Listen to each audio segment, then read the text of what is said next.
Hey, what's up, family? Kind of want to talk about my feelings, but I would rather not because I've never felt so, like, I don't know if I should say betrayed or disgusted or sad or just like, like, it's unbelievable. I can't believe it.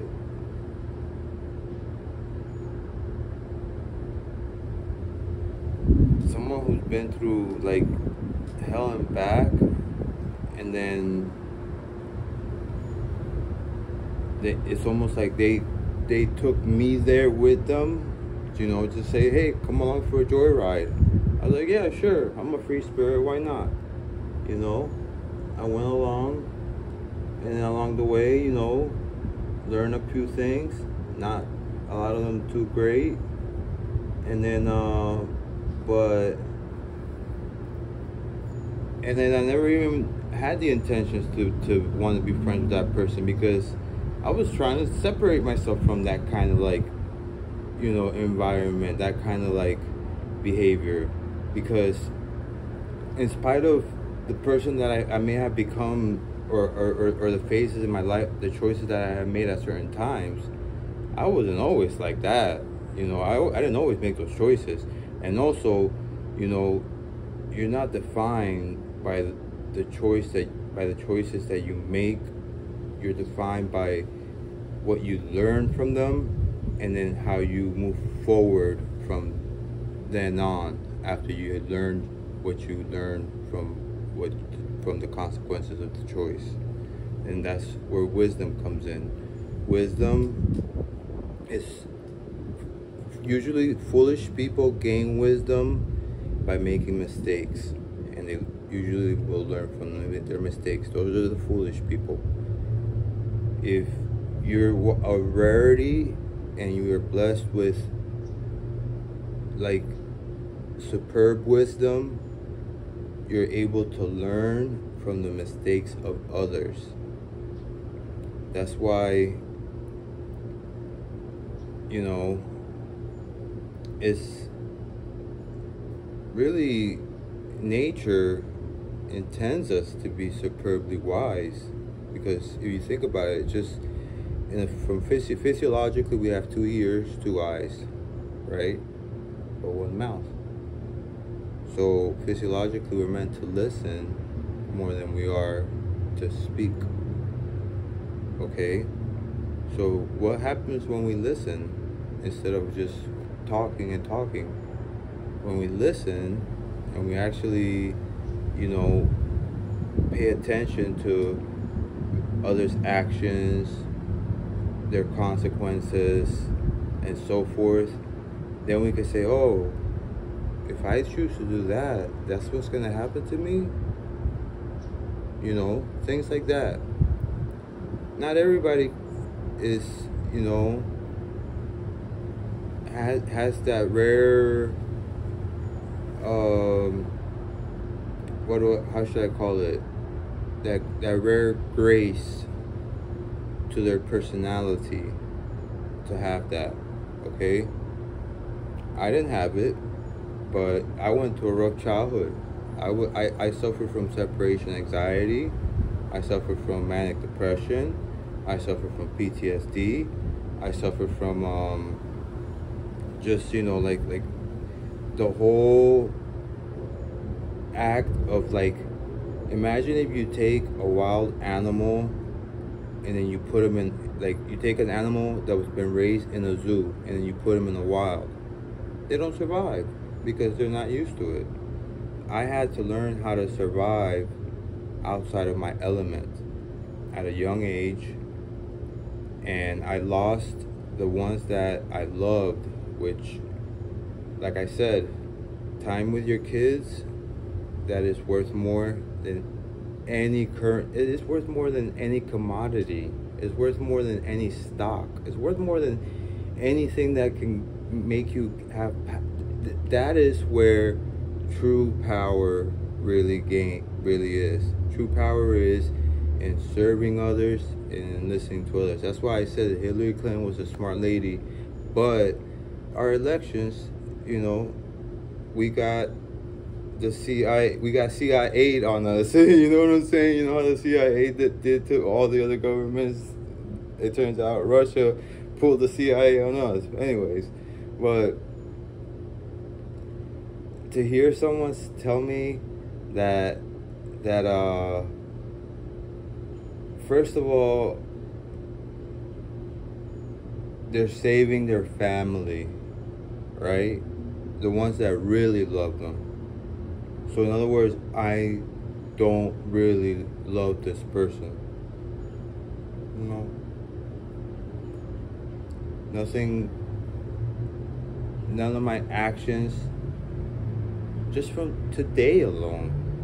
Let's forget about the past whatever. Let's just think about the past 6 hours or 12 hours.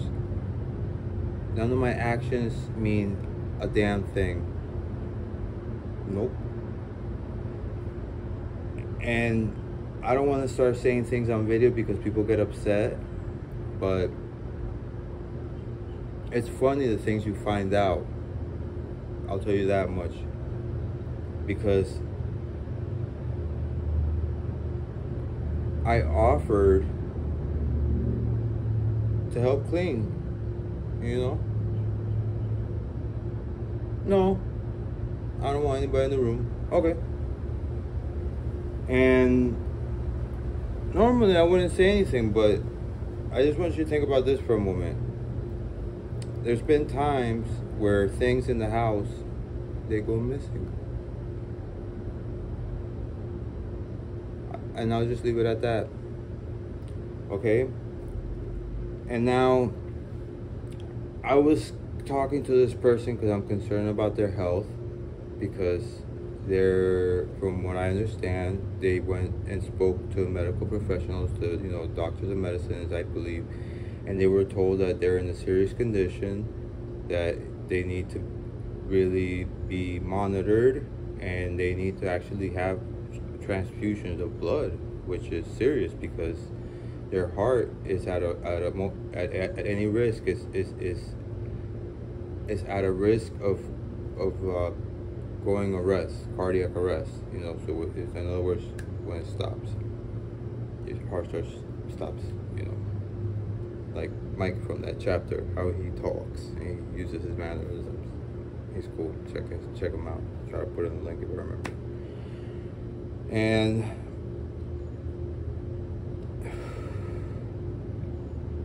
talking about, I know I need to be in the ER because of my health, but I'm gonna die. If I have to die to save my family, I'll do so. First of all, I have to read exactly what they said, but I asked them, how exactly are you saving them? I'm still waiting for an answer.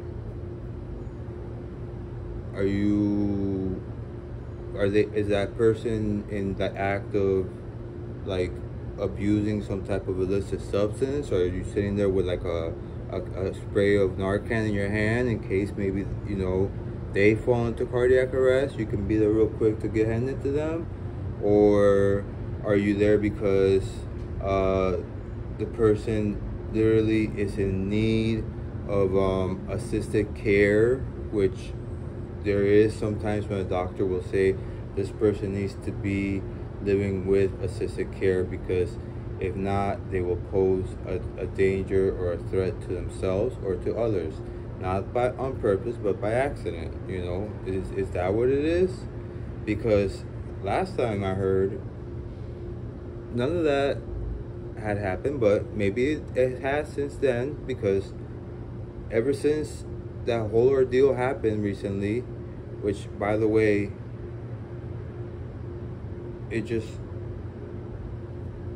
no comment is the best comment, but all I have to say is, if you truly love the people that you care about, know this: you cannot save others unless they want to be saved. That's number one. Number two, if you are not caring for yourself, if you don't love yourself, you will never be able to truly care or love another person. It's not possible, because you don't know how to properly love and how to properly care. And the only way to do it, unfortunately, it takes love. And yes, love is, but patience is hard, right? Love is patient. So love is hard. It's not easy. It's not something that we just wake up, oh, put on makeup, take a shower. No. You know, every day we have to try to grow as a person, as an individual.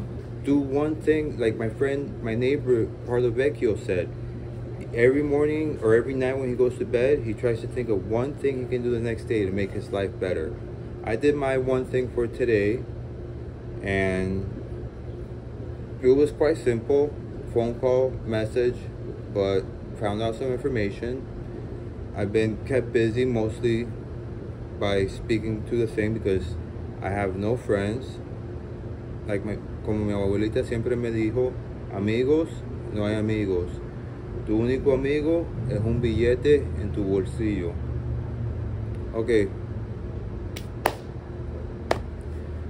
Qué lástima que el matrimonio es para siempre. Y entonces por eso voy a tener que hacer sacrificio. Y yo sé que cuando se trata de un dolor que tú no crees que tú puedas aguantar, es cuando es que el quien te dio la luz del espíritu, ahí es cuando ellos te cogen y te llevan. En vez de agarrarte por las manos, te llevan como un bebé. Ese es el momento cuando ellos hacen eso. Entonces, en vez de tú ver dos diferentes pasos de dos seres humanos, tú solamente ves uno. Porque ese es el momento cuando Cristo te está llevando en sus brazos. Y eso es lo que yo tengo que tratar de hacer el esfuerzo para trabajar sobre eso. Porque aunque yo no soy casado de acuerdo con la iglesia, yo creo en la palabra, y el mismo profeta Jesús dijo que cuando hay dos personas unidas hablando sobre la palabra, ahí mismo ya tú tienes una masa o un servicio. Ahora, yo sé que todos ustedes que están mirando ahora mismo no nos podemos comunicar inmediatamente, pero si están viendo esto, por favor, una oración pequeña para mí y la gente que yo quiero, pero especialmente para mí, porque he sentido como que si alguien con quien tú le has dado tanto, tú sabes, no soporte, pero tanta confianza, ellos te están cogiendo y te están abriéndote una cicatriz o algo, o te están haciendo una cicatriz con una cuchilla o algo, y eso duele, pero duele como... Pero bueno, la vida es un día a día. Chao.